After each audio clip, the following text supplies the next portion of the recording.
Thank you for taking a few minutes out with us to watch Momentum Talks. I'm Joshna Daya, co-founder and director at Your Business Momentum. Today we have Amy Thompson from Monkey Business Catering with us. Welcome, Amy. So lovely to be here. It's wonderful to have you with us today, and I'm really looking forward to you sharing your insights with our audience today, Amy. So again, thank you for being here. Oh, you're so welcome. It's going to be fun. So before we get started, I thought I would give you a quick introduction to Amy. Amy is the owner and manager of Monkey Business Catering. She started Monkey Business Catering at the age of 24 and with business partners. It wasn't too much of a surprise as she was raised on a large-scale farming operation where family, food and business were an ever-present combination. So Amy loves food, people, and that sense of community that happens when both come together. Today, 5 years on, Monkey Business Catering is thriving. They specialise in corporate catering and look after a host of clients, including banks, non-profits, schools, churches, industrial, and all types of businesses in between. They were honoured to receive the Heritage Bank Excellent Business of the Year in 2018. So that's very impressive, Amy. So thank you again for joining us. So Amy, I'll kick off with the first question. You've started your career working for other people in cafes, in restaurants and five-star hotels. And today you're owner and manager of a successful business, Monkey Business Catering. So I'd love to find out more about your journey, Amy. I think everyone's journey is all little steps along the way and learning to end up where you end up. So for me, I started out in high school not having a clue what I wanted to do. And unfortunately for me, I was extremely academic. So the obvious push and pathway was always towards medicine and maths and all of that kind of thing. But it wasn't where my heart was. So I was working as a junior in a cafe, and I figured, you know what? I was pretty good at talking to people and looking after them. So why not focus on something where I could really enjoy rather than a stream or a path in life that, while would bring in excellent money, wouldn't be something that long-term I could thrive in. So from that point, really, I've worked all around the world, really, in different locations and different hospitality outlets. I had a lot of fun when I was working for hotels, but they tend to be in very isolated locations, the ones that I was working at.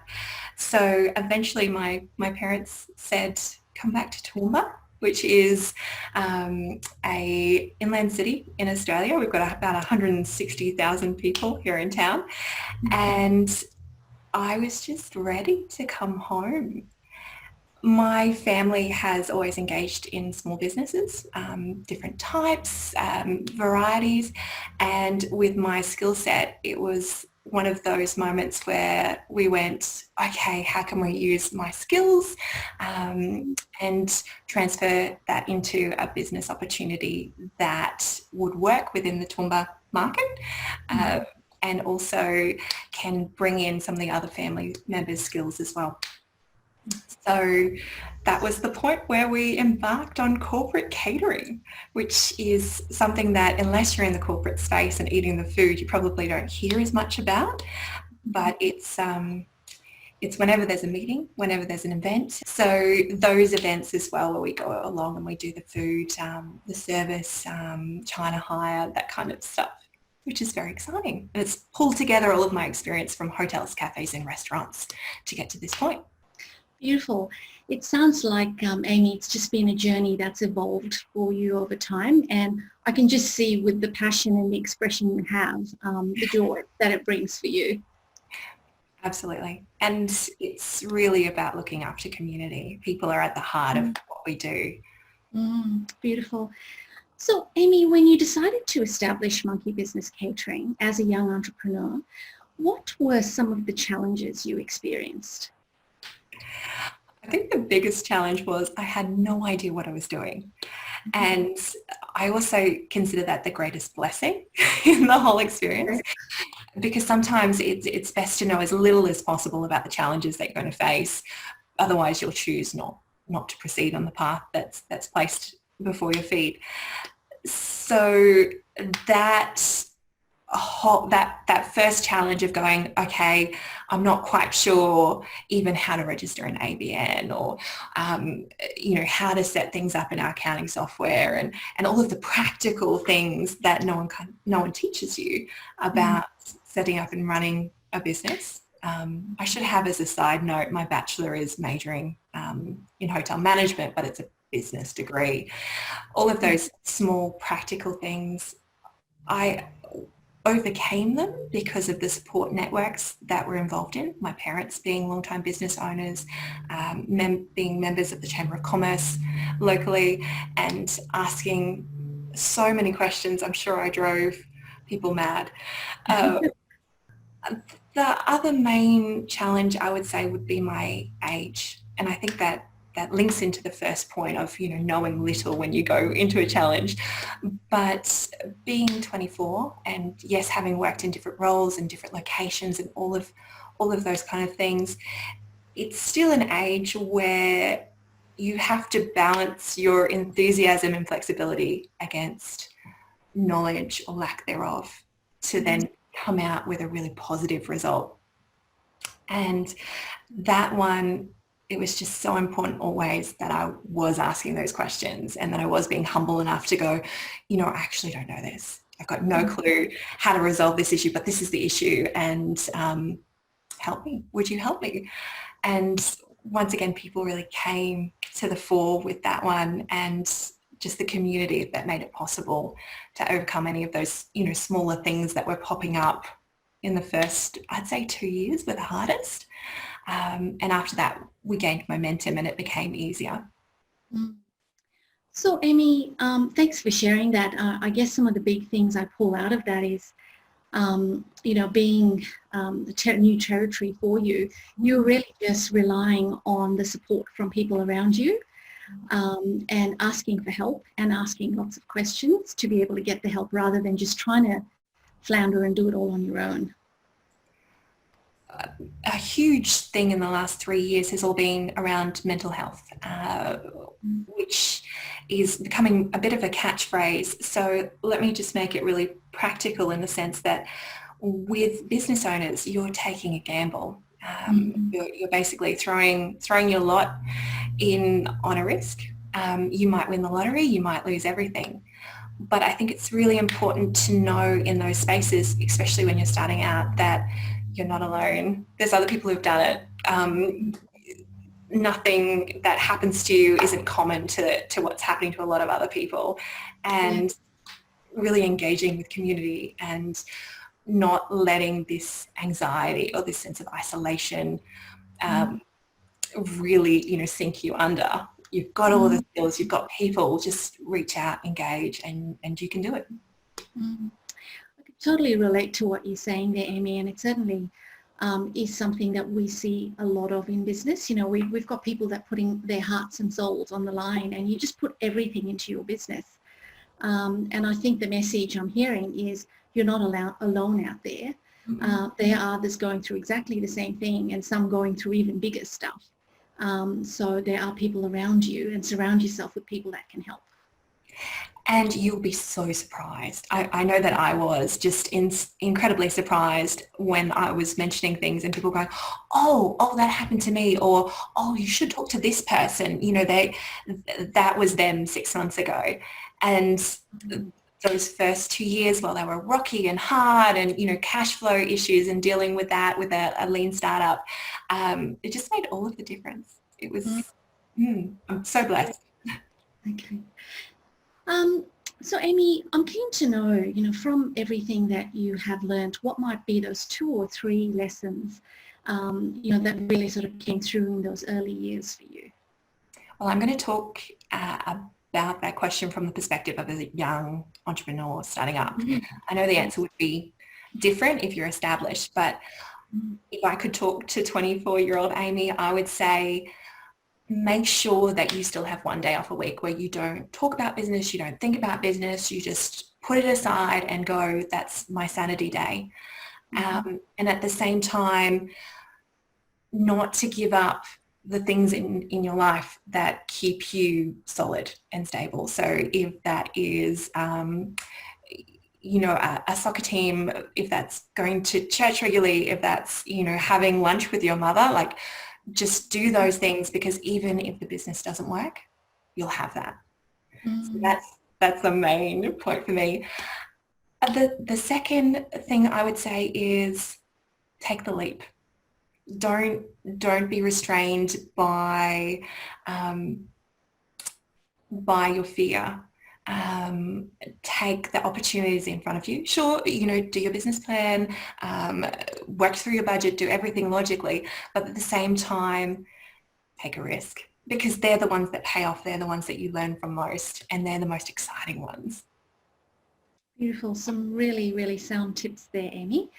So, if I were to ask, what would you do differently? If you had to start all over again, knowing what you know now, what would you do differently? I'd take bigger risks, actually. And I would probably have put, hired people faster and sooner too. So obviously labour is the biggest expense in any business. And for us starting out, because we had the lean startup and, I was the primary labourer in the business, it was a long time before I even, said, oh, okay, look, yes, we've got one casual, but now we need two, and then we need three, and then what about a part-timer? And all the way along, it's been, oh, how are we going to afford that? And I think with staffing too and managing growth, you've got to have the staff in play before you can actually have the growth. And so that would be the main thing. Okay. Adding on and getting help and hiring people. I guess to your point there, Amy, often as business owners, we try and do it the other way around. Make sure, we've got enough income there before we even look to get someone else on board. And often there becomes a capacity issue really quickly. And so the timing of that would be quite critical. And that moment too, that's the moment where you're so exhausted that you can't even deal with your growth, because you've been doing the extra hours to cover the gap. And take the risk sooner. And if that means, you're in a lean startup and you go, okay, I will eat frozen vegetables for 2 months to pay for this, then eat those frozen vegetables and be less stressed and you'll be happier. Okay. So we've probably touched a little bit on this, Amy, but, keen to get a few more of your insights. What advice would you give to young entrepreneurs out there who are looking to grow a successful business?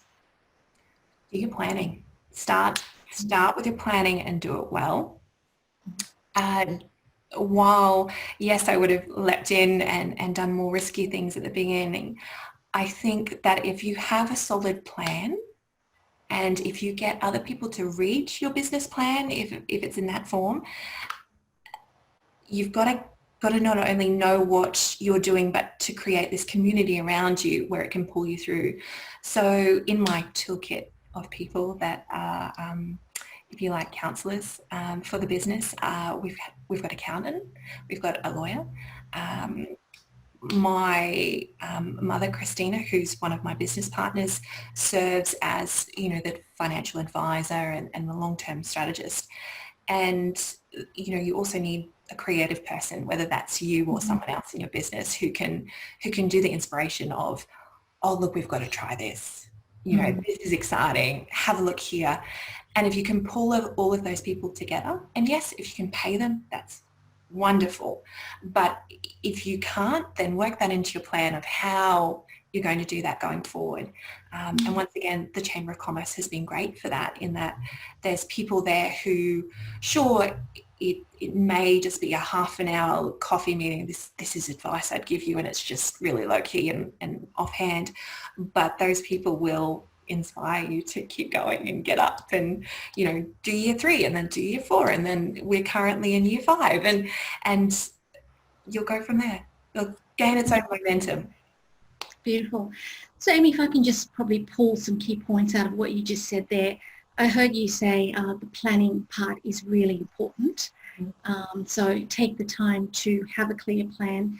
The other thing I heard you say there, Amy, was surrounding yourself with the right people, with the right skills, because it gives you that sense of community to lean on, but also people that can give you the advice that that you don't actually have for yourself. So, and having them as a sounding board as well. As a side note, the advice that you get that you like the least is the most important. It's so true, isn't it? Because often what we like the least is what we have to do. So exactly. And if that means that your accountant says you've got to check the council regulations for the zoning for this building and they might not let you do what you want with it, then you check before you're investing 40 plus grand in whatever the venture is.